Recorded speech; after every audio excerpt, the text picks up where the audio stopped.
오늘 갈라디아서 강의 본문 가지고 사활신앙 이런 제목으로 말씀을 함께 나누겠습니다. 사람에게는 이상한 본능이 있습니다. 무섭게 지배를 당하면 그 지배 속에서 그냥 안정감을 가지는 그런 경향이 있습니다. 나중에 그런 지배가 없어지고 스스로 모든 것을 선택해야 할 때에 오히려 혼란스러워하면서 옛날이 좋았는데 하며 과거를 그리워하는 그런 경향이 있습니다. 사회도 강력한 독재 체제 아래서는 모든 것이 일사천리, 혼란이 없습니다. 다른 말을 못합니다. 그래서 모든 것들이 그냥 일사천리로 진행됩니다. 아이들도 교복을 딱 입고 서가지고 아침에 군대처럼, 군인들처럼 그 햇빛 내리쬐는 운동장에 서가지고 조회를 하고 교장 선생님 훈시를 마칠 때까지 그 훈시를 꼼짝도 하지 않고 똑바로 줄 맞춰 가지고 교복 입고 아이들 때부터 그렇게 다 들어야 했습니다. 그 얼마나 그 참 힘든 일입니까? 요즘 같으면 상상할 수도 없는 일이 몇십 년 전에 우리나라에 있었습니다. 그러다가 엄청난 대가를 지불하고 민주사회가 되었는데 옛날이 좋았다 그러면서 그 시대를 또 그리워하는 분들도 많이 있는 것입니다. 신앙도 그런 면이 있습니다. 예전에 어떤 집사님이 저에게 제가 부교육자 시절에 담임 목사님에 대한 불평을 하셨습니다. 불평하는 내용인즉 이런 내용이었습니다. 교인이 무슨 문제가 있으면 담임 목사님이 딱 이래라 이렇게 해주면 좋겠는데 목사님이 그렇게 지도 안 해주신다는 거죠. 그냥 기도하라 두리뭉실 답을 안 주신다는 거죠. 그런데 그 전에 계시던 목사님은 교인 집에 숟가락 하나까지도 다 세고 계시고 너무 잘 살피고 알고 계셔서 무슨 일이 그 집에 있으면 목사님이 먼저 묻기도 전에 딱 이래라 하고 답을 주신다는 것이죠.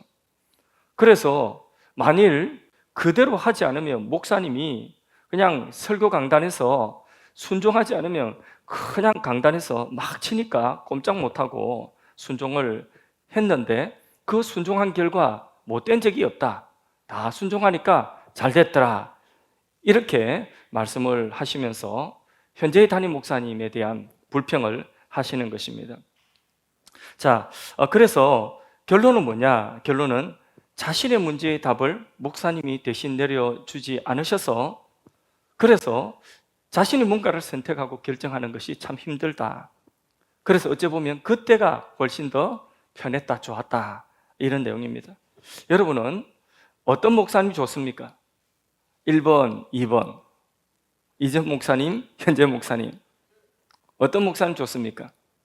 제가 한번 잘 이렇게 듣고 제가 여러분의 의견을 제가 듣고 그대로 해드릴게요. 어떤 목사님 좋겠습니까? 3번 집사님 따봉. 예, 그렇습니다. 이전이 좋았다는 것은 뭐 지금 다른 거는 아니라고 봅니다. 지금 은혜를 못 받고 있다는 것이죠. 예, 그래서 3번이 정답인 것 같습니다. 예. 예, 어느 분이든 그 목사님의 목회 스타일이 있겠죠, 그렇죠? 예, 은혜 못 받으면요, 하여튼 다 밉습니다. 예, 근데 은혜가 되면 다 좋아 보입니다. 뭐든지 다 좋아 보입니다.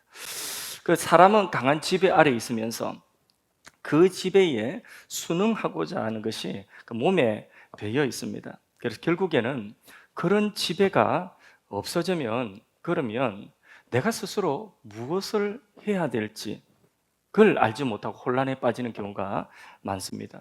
유대인들이 유대교에 있을 때에는 그때는 유대교 율법 아래에서 딱 지배를 받고 율법의 규정대로 랍비들이 가르치는 대로 무조건 안식일을 이렇게 지키라 하라 하지 말라 몇백 가지 규정을 만들어서 그래서 다 알지도 못하는 규정을 그대로 한다고 막 하면 그러면 뭔가 하는 것 같았습니다. 그런데 그런 유대교에 있다가 이 유대인들이 예수를 믿고 난 이후에는 불안한 것입니다. 처음에는 좋았는데 나중에는 이대로 있어도 되겠나 이런 불안함이 있는 거죠. 유대교는 무서운 훈련 교관과 같았습니다. 끊임없이 긴장해야 되고 강한 종교적인 그 지배 아래에서 사람들에게 생각할 여유를 주지 않습니다. 하라 하면 해야 되고 못하면 거기에 따른 하나님의 심판이 있을 것이고, 그리고 또 하면 뭔가 또 한 것 같기도 하고, 그런데 만족은 또 안 되고, 또 하라고 하는 게 더 쌓여 있고, 그러니까 늘 긴장. 그래서 율법의 명령과 그것을 어겼을 때의 죄책감과 징계만 남아 있을 뿐이었습니다. 그러다가 은혜로 구원받는 복음을 들었습니다. 그 복음을 받아들이고 그 자유가 너무 좋은데 왠지 불안한 마음이 드는 것입니다. 이거 혹시 아닌 거 아니야? 이거 혹시 사기 아니냐? 이렇게 쉬운 게 맞냐? 이런 생각이 드는 것입니다. 집이라도 바쳐서 뭐 구원 얻는데 보탰다고 한다면 집 판 증거가 아니습니까? 그죠?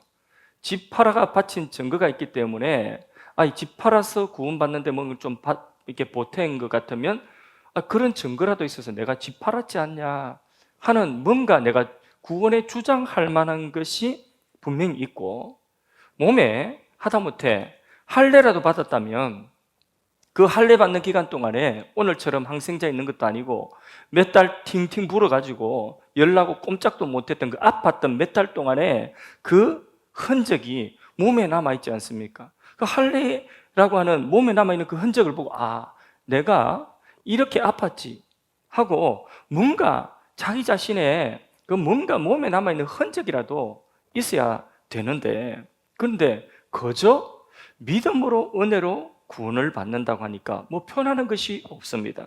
그러니까 누가 살짝만 건드리니까 불안한 것이죠. 다른 유대인들이 살짝 건드립니까? 네 그래가지고 구원 받는다고 아이고 택도 없다, 불안한 것이죠. 차라리 옛날 유대교에서 아무 생각 없이 그냥 안식일 요렇게 지키라 이러면 왜 지키는지도 모르고 그냥 안식일 요렇게 지키고 요거는 하지 말라면 왜 하지 말아야 되는지를 모르고 그냥 안 하는 그것이 차라리 편했겠다. 그때가 오히려 진짜였나 보다. 뭔가 한 수고가 남아있으니까 그때가 진짜가 아닌가, 이런 의심이 들기 시작하는 것이 바로 이 갈라디아 교회의 사실 형편인 것입니다. 자, 이런 혼란 속에서 17절 한번 보겠습니다. 오늘 다시 본문을 봅니다. 17절.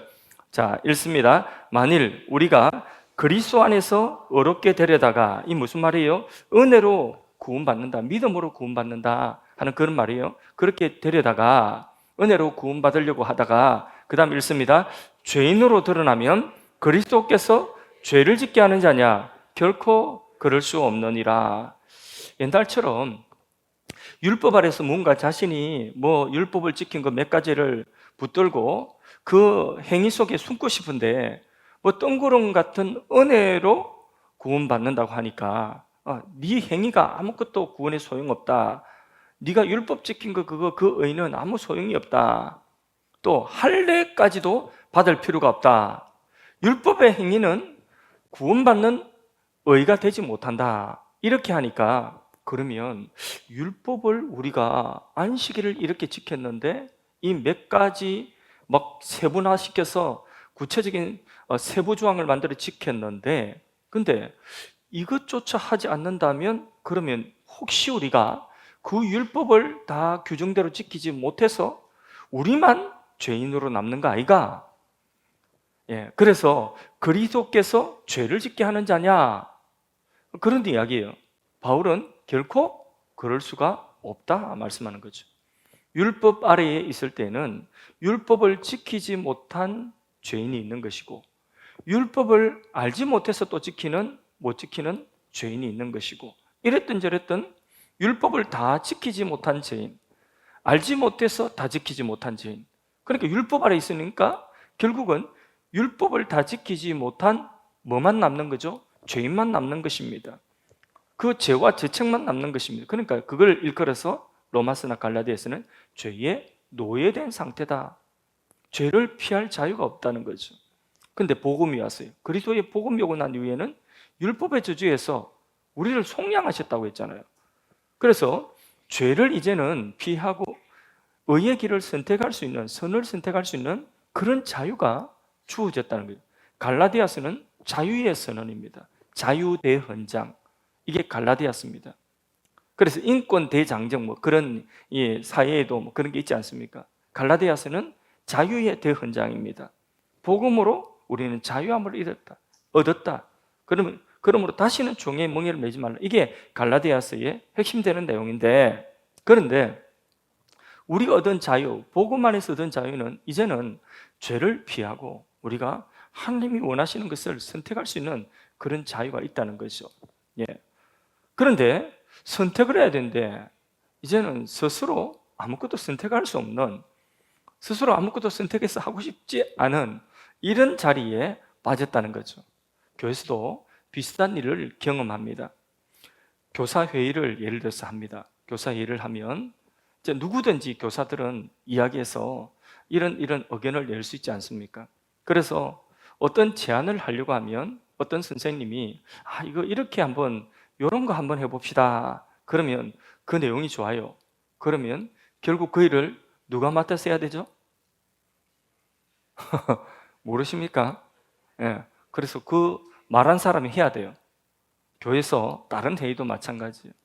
예. 우리 사회 회의도 보면 좀 아이디어를 내봐라. 좋은 아이디어 좀 내봐라. 저는 막 열려 있거든요, 생각이. 근데 그렇게 생각합니다. 아니라면 어쩔 수 없고. 그런데 좀 열어놓고 아이디어를 좀 내봐라 이러면 아무도 말을 안 합니다. 내가 그 속마음을 압니다. 말했다가 내가 일을 하나 더 해야 되거든. 그런데 그게 게으름이에요. 있으면 말해야 돼요. 그리고 우리가 해야 되는 일 같으면요, 그걸 말하고 그리고 자기가 앞장서야 돼요. 그럴 자유가 우리에게 있다는 것입니다. 그리스도께서 우리를 위하여 참 자유를 주셨는데 무책임한 죄의 본성으로부터 예전보다 더 게으르고 신앙적으로 더 열성이 없는 자로 만들어버렸다. 그렇다면 그 책임이 과연 그리스도에게 있냐는 거죠. 이전에 율법을 지키던 그 나름대로 열심히 있었는데 이제는 믿음으로 구원받는다, 그리스도로 말미암아 구원받는다는데, 근데 이전보다 더 뭘 신앙에 대한 열심이 없다? 그러면 그 책임이 그리스도의 책임이냐? 결코 그럴 수 없다. 그게 17절의 내용인 것입니다. 이해가 되시면 아멘 합시다. 예, 그래서요, 다시 17절을 정리하면 만일 우리가 그리스도 안에서 어렵게 되려 하다가 죄인으로 드러나면 그리스도께서 죄를 짓게 하느냐? 결코 그럴 수 없다. 바울은 그 일 때문에 그리스도를 버리고 다시 그럼 우리가 더 열심으로 가려고 하면 율법으로 돌아가야 된다. 이래서는 안 된다는 거죠. 그죠? 그렇게 할 수가 없다. 율법으로 돌아간다는 이야기는 기독교에서 다시 유대교로 돌아간다. 그런 이야기예요. 결코 그럴 수가 없다. 선언하고 있는 것입니다. 선언하고 있는 것입니다. 자, 18절 이어서 읽습니다. 만일 내가 헐었던 것을 다시 세우면 내가 나를 범법한 자로 만드는 것이라. 자, 바울이 허물었던 것, 바울이 갈라디아 교회의 이방인들에게 또 복음을 전하면서 허물었던 것은 율법의 의를 쌓으려고 하는 그것을 허물었거든요. 율법 구원론자들, 그 율법주의자들이죠. 그 유대교죠. 그거를 허물었다는 거죠. 그 허물었던 것을 다시 세우면, 그러면 다시 받아들여서 다시 율법을 지켜야 된다. 할례도 받아야 된다. 이렇게 다시 돌아가면, 그러면 바울이 지금까지 전했던 것이 내가 잘못했어요. 내가 잘못 전한 거예요. 내가 전한 것이 잘못된 거예요. 다시 말해서 복음이 잘못된 거였어요. 내가 전한 복음이. 그걸 인정하는 것이 된다는 거죠. 그래서 내가 나를 범법한 자로 만드는 것이라, 이런 뜻입니다. 예, 바울은 유대교의 할례와 율법 그 주의를 허물어 버렸습니다. 그 때문에 이제 사람들이 불안하다고, 예수만 믿는 것 가지고는 불안한 것 같아요. 저 유대인들처럼 좀 열심히 해야 되지 않나. 그래서 적어도 우리 몸에 남는 흔적 정도는 있어야지 하나님의 백성 되는 거 아니에요? 구원받는 거 아니에요? 하고 할례를 행하고자 하는 거죠. 할례를 구원의 조건으로 집어넣고, 또 적어도 안식일을 준수하던 우리 유대인들의 안식일 준수 방법으로 이 안식일 날은 이거는 하고 이거는 하지 말고 이 정도까지는 우리가 하지 않아야지, 그래야지 우리가 구원받는 것은 아닐까요? 라고 그 유대교를 다시 가지고 들어와서 이 갈라디아 교회 전체가 지금 유대교에 넘어가고 있는 그런 형편이거든요. 예, 그런 상황입니다. 그 때문에 사람들이 지금 불안해하는 거죠. 예. 그래서 다시 이 흐렸던 것을 다시 세운다. 그것은 나를 범법한 자로 만드는 것이다. 이 말은 자기 자신의 어떤 자존심, 내가 허물었던 것을 다시 내가 말을 번복하는 거, 그건 내 자존심이 용납 안 해. 자존심 문제가 아니에요. 이거는 사나이가 한번 한 말을 갖다가 이 사나이가 그 사나이 이야기도 아니에요. 그 이야기가 아니라 복음이 지금 부족하다는 결론이 되는 거. 그래 되면 예수 그리스도의 십자가에 죽으시고 부활하신 그것만으로는 부족하다는 것이 되는 거죠. 그게 뭐가 첨가가 돼야 된다는 거죠. 지금 갈라디아 교회에 들어와 있는 이 이단 사설, 다른 복음 뭐예요? 예수님의 대속만으로는, 예수님의 사활만으로는 부족하다는 거예요. 그게 할례라고 하는 행위가 들어야 되고 율법 몇 가지라고 하는 행위가 들어가야 된다는 거죠. 유대인들처럼 돼야 된다는 거죠. 그게 조건이 되면 뭐가 허물어지는 거죠? 복음이 허물어지는 거예요. 예수님의 사활로 충분한데 예수님의 사활 말고 인간의 우리의 뭔가가 또 거기에다가 포함되어야 된다는 거예요. 복음을 허물어뜨리고 부인하는 것이 된다는 거죠. 그 복음을 전한 나도 잘못이고 내가 전한 복음도 잘못되고 부족한 복음이 된다. 그런 뜻인 것입니다. 그럴 수 없다는 거죠. 예. 그래서 다시 옛날로 돌아가서는 안 된다. 할례 받을 수 있지만은 이런 문제라면 할례 받으면 안 된다는 거죠. 안식일 지킬 수 있지만 유대인들이 지킬 수 있지만은 그러나 이런 문제 같으면 안식일을 안 지키는 게 맞다는 것이죠. 19절을 읽어봅니다. 19절. 내가 율법으로 말미암아 율법에 대하여 죽었나니 이는 하나님 대하여 살려 함이라. 바울은 지금 율법에 대해서 죽었다고 말하고 있죠. 율법에 대해서 내가 죽었다. 그리고 하나님 대해서는 산다, 살았다. 죽었다는 뜻이 무슨 뜻입니까? 여기서 율법에 대해서 죽었다. 죽었다는 뜻이 무슨 뜻입니까? 죽었다는 뜻은 그것에 대해서 더 이상 반응하지 않는다는 거죠. 죽은 사람이 무슨 반응합니까? 죽은 사람 앞에서 욕해 보세요. 죽은 사람 앞에서 욕을 해보세요. 반응합니까? 죽은 사람 앞에서 없는, 그 사람에 대한 없는 이야기를 해보세요. 우리는 내게 없는 이야기를 누가 나쁜 이야기를 하면 못 견디죠, 그죠? 그래서 삼자 대면하자, 사자 대면하자, 막 맨날 대면 막 이런 이야기 하잖아요, 그죠? 그런데 죽은 사람은 아무리 없는 이야기를 해도 그래도 죽은 사람 반응 없습니다. 죽은 사람은 거기에 대해 반응이 없다는 거예요. 자, 술을 좋아하던 사람이 있습니다. 술을 너무나 좋아해가지고 그냥 술이 없으면 못 사는 사람. 밥 먹을 때도 밥 먹을 때 먹는 술을 뭐라고 합니까? 반주. 어떻게 아세요? 피아노 반주 이거? 피아노 반주가 아니라 밥 먹을 때 먹는 술을 반주라고 합니다. 예. 왜 반찬으로 먹는 술이다. 그래서 반주라고 합니다. 그냥 제 생각이에요, 그거는. 그래서 반주를 하는 것 같아요. 반찬. 혹시 뭐 이게 잘 아시는 분, 경험이 있으신 분? 제가 한 말 맞습니까? 반주, 반찬으로 먹는 술. 그래서 술이 없으면 못 삽니다. 한순간도 술에 취하지 않고는 살아갈 수 없는 그 사람에게 예를 들어서 제가 일부러 찾아봤어요. 좋은 술, 뭐 비싼 고급 술 해가 찾아보니까 발렌타인 30년 산 찾아보니까 면세점에서 사도 40만 원, 50만 원 한다더라고요. 예. 발렌타인 30년 산 이거 한 병 있으니까 우리 집에 오라면 그분 갈까요, 안 갈까요? 아이고, 이게 무슨 일이냐 하면서 가겠죠, 그죠? 그런데 만일에 술에 대해서 죽은 사람 같으면 발렌타인 30년 산 있다고 오라고 하면 가겠습니까? 만일에 백화점에서 이게 추첨하잖아요. 추첨하는데 거기에 상품으로 내가 1등이다 하고 딱 당첨됐는데 와, 1등 됐다, 좋다고 상을 주는데 나한테 발렌타인 30년 산 하고 뚝 주면 제가 반갑겠습니까? 고민만 깊어가죠. 이거를 어떻게 하나. 고민만 깊어가지 않겠습니까? 예. 그러니까 전혀 거기에 대해서는 저는 오히려 이런 쓸데없는 걸 줘가지고 쓸데없이 나한테 고민하게 하네? 이럴 겁니다. 그죠? 그게 뭐냐면 아무 거기에 대한 반응이 없는 것이 그게 죽었다는 것입니다. 에이, 뭘 이런 것을 주나. 묻고 싶은 마음도 없고 가지고 싶음도 마음도 전혀 없습니다. 자, 바울이 율법에 대해서 죽었다고 하는 것은 바로 이런 의미인 것이죠. 율법에 대해서는 더 이상 반응할 필요가 없다는 것입니다. 이전에 바울의 생활은 율법 아래 있던 생활이었죠.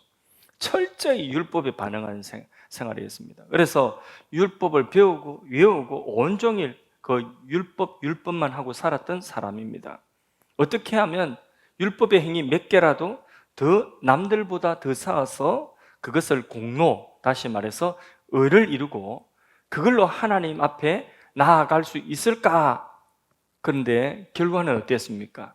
해도 만족은 없었다고 했어요. 바울의 고백이요. 그 율법으로 남을 정죄는 잘했어요. 판단하지만 정작 그 율법이 자신도 정죄하고 있더라는 거죠. 그게 율법 아래 살았던 삶입니다. 그래서 늘 율법에 눌려 살았다는 거죠. 근데 이제는 율법에 대해서 살았어요, 죽었어요? 죽었어. 자유한다는 거죠. 율법이 먹지 말라고 한 것에 대해서 나 이제 먹을 수 있다는 거죠. 자유한다는. 율법이 날에 대해서, 절기에 대해서 말하는데 나 이제는 그 날에 대해서 나 자유한다는 것입니다. 이렇게 자유한다는 거죠. 율법에 대해서 이제는 죽었다. 왜냐하면 율법에 대해 죽은 것은 율법이 나쁘기 때문인 것이 아니라 율법이 가르치고 율법이 가르치는 그 목적을 보았기 때문에 그래요. 율법보다 한마디로 더 좋은 것을 보았기 때문에 그렇습니다. 율법보다 더 좋은 것이 뭡니까? 예수 그리스도. 맞습니까? 도무지 율법과는 비교할 수 없는 좋고 능력이 있는, 능력도 더 있어요, 율법보다.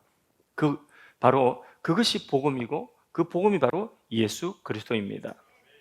예수님은 율법이 할 수 없는 그것을 다 하셨습니다.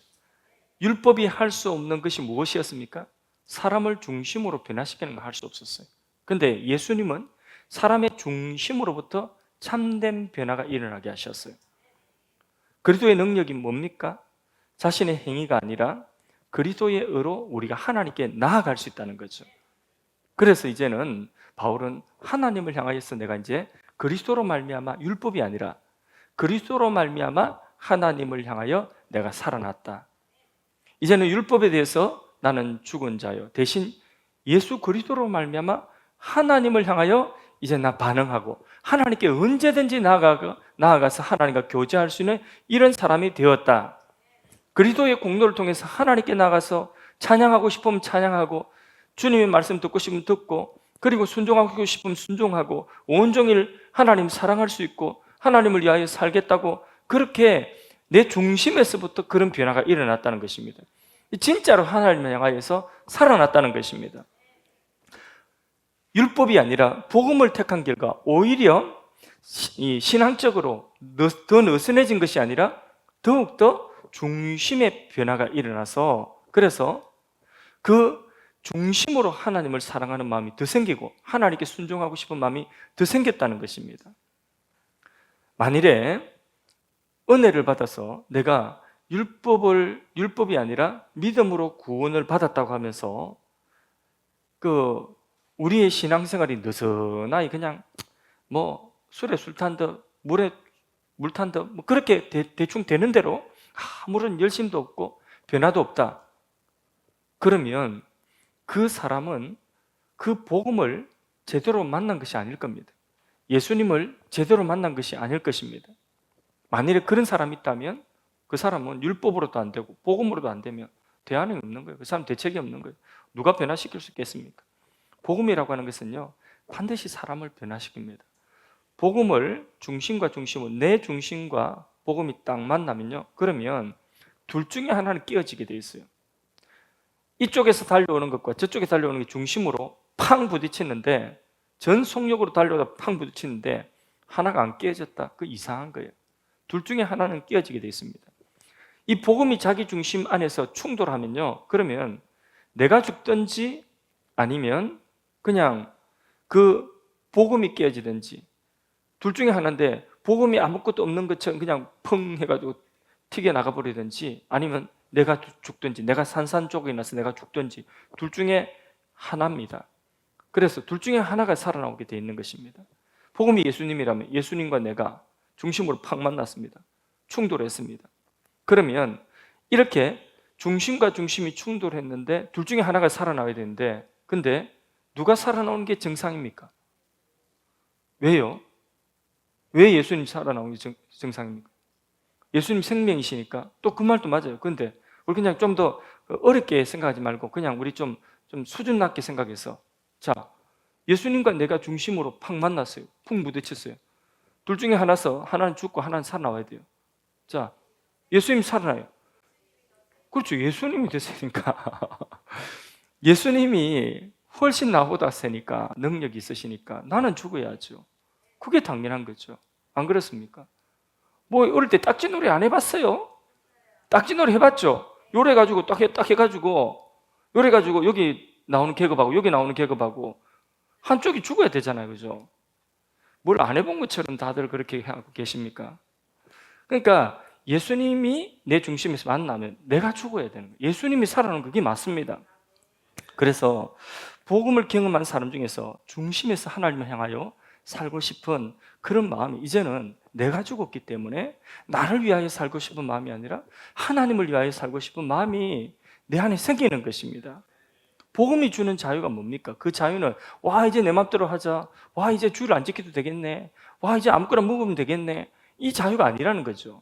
그런 자유가 아니라, 그런 것은 죄 짓는 거죠. 죄 짓는 거. 그거는 죄의 종된 거예요. 이제는 내 마음에는 이렇지만은 그건 하나님이 원하시는 것이라면 내가 하나님이 원하시는 것을 내가 해야지 하고 그것을 선택할 수 있는 자유라고 하는 것입니다. 내가 포기할 수 있는 자유예요. 이제는 절대로 내가 포기가 안 됐어요. 근데 이제는 내가 포기가 되는 거예요. 포기할 수 있는 자유. 말을 하고 싶어도 이제는 반드시 말을 해야 돼요. 이 말은 꼭 해주고 싶다 이러면 이 말을 해줘야 내가 속이 시원하고 내가 엉어리가 내 마음속에 한이 안 되겠다. 그래가지고 그럼 반드시 해줘야 돼요. 그죠? 자다가도 전화해가지고 도저히 잠이 안 돼서 안 되겠다 이래가지고 전화해가지고 그냥 기분 나쁘게 듣지 마라 이러면서 이야기를 다 해줘야 되잖아요. 그죠? 그죠? 그런데 내가 죽으면 내가 하고 싶은 그 말을 내가 절제하고 포기할 수 있는 거예요. 포기하는 길을 택하는 거예요. 어이구, 내 안에 예수님 사시니까 내가 참는다, 이렇게 될 수 있는 거죠. 자발적으로 다른 사람을 섬기는 종이 될 수가 있는 것입니다. 그 길을 선택할 수 있는 거죠. 누가 힘든데, 누가 알아주지도 않는데, 미래가 불확실한데, 그런데 누가 그 길을 가려고 하겠습니까? 주님이 원하신다면 제가 가겠습니다. 그게 뭐냐면 바로 자기가 죽지 않으면 생길 수 없는 일이에요. 우리 안에 자발적으로 이 섬김의 길을 선택할 수 있는 이것이 바로 뭐냐면 이게 참 자유라고 하는 것이죠. 복음이 주는 자유. 그것은 틀림없습니다. 나와 예수님 만났을 때에 내가 죽고 예수님이 이기셨으면 그게 가능합니다. 근데 내하고 예수님하고 만났는데 내가 이겼으면 그러면 그는 복음을 아직까지 중심으로 만나지 못한 것이고, 그는 그 복음 아래 살아가는 삶이, 은혜 아래 살아가는 삶이 뭔지 모르는 사람이에요. 그러니까 맨날 자기 중심으로 살아가는 거죠. 그럼 복음에 합당한 삶, 그 삶은 어떤 삶인가? 어떤 신앙인가? 한마디로 사활입니다. 예수님의 죽으심에, 예수님의 부활하심에, 거기에 내가 연합된 예수님의 사활에 연결된 삶입니다. 갈라디아 2장 20절, 이번 주 요절이죠. 예, 한번 같이 한번 읽어보겠습니다. 시작. 내가 그리스도와 함께 십자가에 못 박혔나니 그런즉 이제는 내가 사는 것이 아니요 오직 내 안에 그리스도께서 사시는 것이라. 이제 내가 육체 가운데 사는 것은 나를 사랑하사 나를 위하여 자기 자신을 버리신 하나님의 아들을 믿는 믿음 안에서 사는 것이라. 아멘. 예, 한마디로 세상을 향하던 나는 죽었고, 내가 주인된 나는 죽었고, 내 안에 누가 사신다고요? 예수님이 사신다. 사람이 종교를 찾지만 바울은 가장 종교적인 사람이 가장 악랄할 수 있다는 것을 자기 경험으로, 자기 삶을 통해서 알았습니다. 그렇죠. 가장 종교적이었는데 가장 잔인한 사람이었어요. 사람 죽는데 눈 하나 깜짝하지 않은 그런 아주 잔인한 사람이 바로 가장 종교적인 바로 누구였어요? 자기 자신이었다는 거죠. 율법 조항 몇 개 더 지키는 그걸로는요, 이 뭐 종교로 이걸로는 그런 자아가 어떻게 죽겠습니까? 안 된다는 거죠. 이제 사도 바울은 이전에 율법 아래 살 때에 율법 조항 지키고 막 얼마나 이게 율법에 열심을 내서 다른 사람 비판하고 판단하고 얼마나 판단하고 비판하는 것은요 예리한지 모릅니다. 판단 비판하는 것은요 자기 자신이 생각해도 와 내가 이렇게 예리할 수가 있나? 이야 완전 송곳날 같다. 이 날성금과 같다. 이 정의를 어떻게 감당할 수 있으랴? 얼마나 정의로운지 모릅니다. 바울도 그랬어요. 그런데 그 정의가 얼마나 잔인한 정의인지 모릅니다. 종교로 안 되는 거 자기 알아요. 종교로 안 되는 것입니다. 아무것도 이제 그걸로 안 되니까 율법 지키는 걸로 안 되니까 이제 남는 건 아무것도 없어요. 딱 한 가지 길이 있어요. 어떤 길만 사는 길이죠? 그렇죠. 죽는 길밖에 없어요. 그래서 바울이 죽었잖아요. 언제? 예수님 만났잖아요. 다메섹 도상에서 햇빛보다도 더 밝은 그 예수님을 만났죠. 예수님 만나고 나니까 예수님하고 자기하고 탁 만나고 나니까 자 예수님과의 만남 속에 누가 살았어요? 예수님 살고 누가 죽었어요? 바울 지가 죽었죠. 예, 죽고 나니까 예수님 사시는 거죠. 죽는 것 말고는 다른 길이 없어요. 그래서요 누구 저 사람 자꾸 힘드니까 저 사람 좀 어떻게 해달라고 우리 교회에서 저 사람 좀 없었으면 좋겠다고 하고 뭐 저 사람 좀 안 봤으면 좋겠다고 우리 사랑방에서 저 사람 좀 없었으면 좋겠다고 그렇게 하지만은 그 사람 뭐 이렇게 변화가 되고 그 사람이 뭐가 좀 없는 그런 환경으로 가면 그러면 내가 아이고 내가 막 딴 데 가 뿌려야 되겠다. 그러니까 딴 데 가면 그 사람보다도 10배나 더한 사람이 있을지어다. 있어. 틀림없이 있어요. 예. 더 강적이 있어요. 최강적이 있어요. 그러니까 맨날 피해다니는 사람 되겠습니까? 맨날 여기저기 내가 피해가지고 그냥 그렇게 그런 사람이 연약한 사람이 아니라 그 사람 변화되는 것보다 그 사람 없는데 피해다니는 것보다 차라리 내가 죽어버리면 그리스도 안에서 내가 죽어버리면 별 문제가 없습니다. 그렇죠? 예. 지난 주간에 교회가 되려고 하면 우리 교회가 잘 되려고 하면 누가 죽어야 된다고 했습니까? 예. 제일 먼저 누가 죽어야 된다고 했습니까? 기도해달라고 했죠. 예. 목사님 팍 잘 죽어보게 해주세요. 기도하라. 그렇게 제가 죽어야 되겠고 그건 저는 저 입장에서 그렇고 여러분 입장에서 우리 모두가 그 자기가 선 자리에서 내가 죽어야 된다. 내가 죽으면 그러면 흠한 꼴 안 보는 것도 죽으면 안 볼 거 아닙니까? 그죠? 근데 내가 육신이 안 죽어도 그죠? 나의 옛사람이 죽으면 나의 자아가 죽으면 그러면 흠한 꼴이 아니라 오히려 그가 불쌍하게 되고 내가 그 사람 사랑하고 내가 그 사람 축복하고 내가 그 사람 마음으로 다가서 그 사람이 손 툭 내팽개치면 그러면 팽개치는 사람한테 가가지고 무한스럽게 그렇게 할 필요는 없잖아요. 그죠? 한두 번 하고 안 되면 그는 안 되는 거예요. 내 마음속으로는 그 사람 미워하지 않고 내 마음속에 그 사람에 대한 미움의 감정을 가진 내가 죽고 그 사람을 진짜 불쌍히 여기고 그 사람을 위하여서 기도해 줄 수 있는 이런 내가 되었으면 그러면 그거는 내 안에 누가 사시는 것이죠? 예수님이 사시는 거죠. 할렐루야. 그래서 내 안에 예수님, 내가 죽고 예수님이 사시는 게 제일 편하다. 그게 제일 빠른 방법이다. 아멘이시죠, 그죠? 예.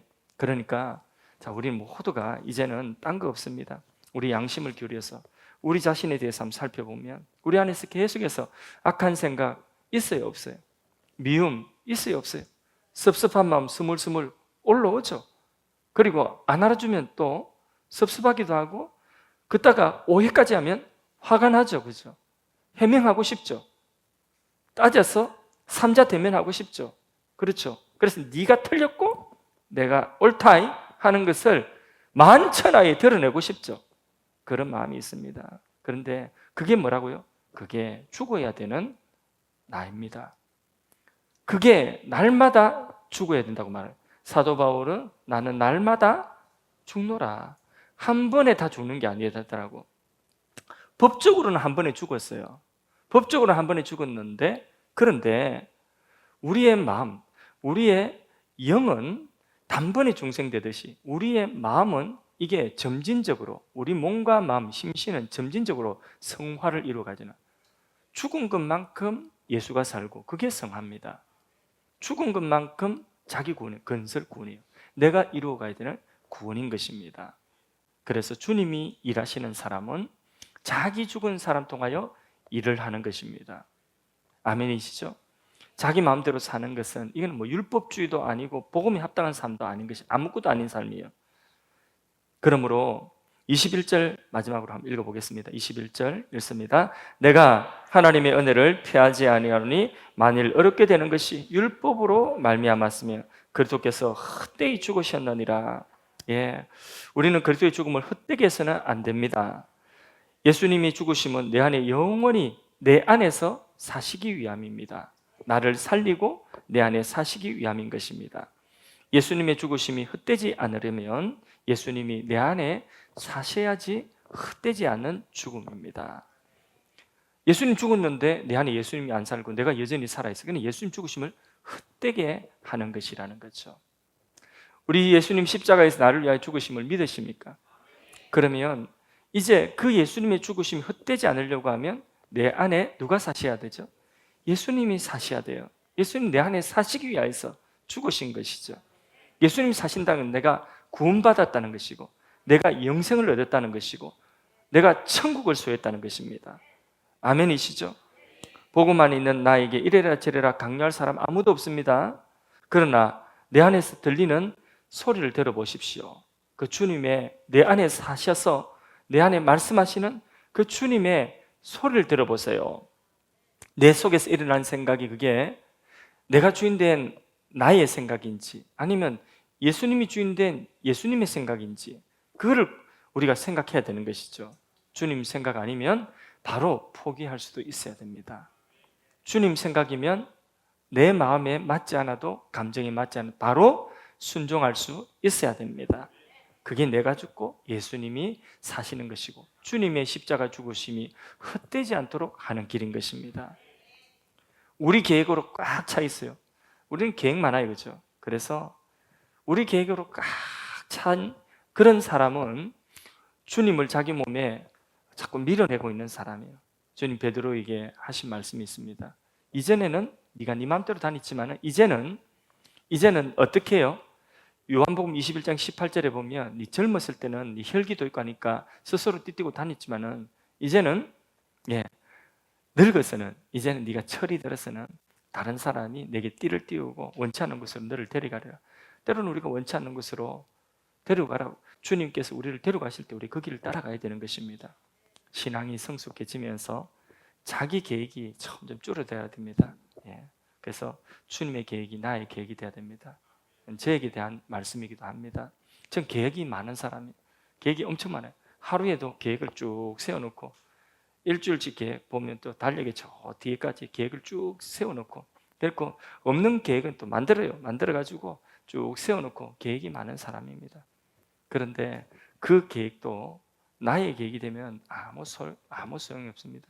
그 계획이 주님 생각에서 나온 주님의 계획이 되어야 되는 것입니다. 우리가 이렇게 삽시다. 평생 우리는 바쁘게 살겠지만 여기 안 바쁜 사람 어디 있습니까? 다 바쁘지 않습니까? 한 분도 안 바쁜 사람 없어요.